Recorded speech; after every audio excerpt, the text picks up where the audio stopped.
Sir आपण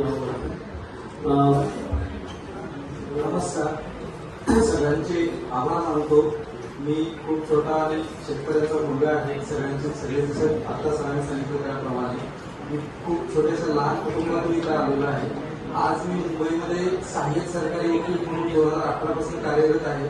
तसेच पनवेल महानगरपालिका, मुंबई म्युनिसिपल कॉर्पोरेशन या तसंच स्लम रिहॅबिलिटेशन अथॉरिटी, झोपडपट्टी पुनर्वसन जे आहे त्या ह्याच्यावरती पॅनल ॲडव्होकेट म्हणून माझी नियुक्ती केली गेलेली आहे आणि त्यासाठी मी कार्यरत आहे.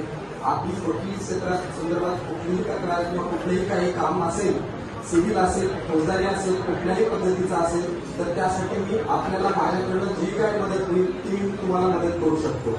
धन्यवाद. थँक्यू. धन्यवाद. याच्यानंतर दिनेश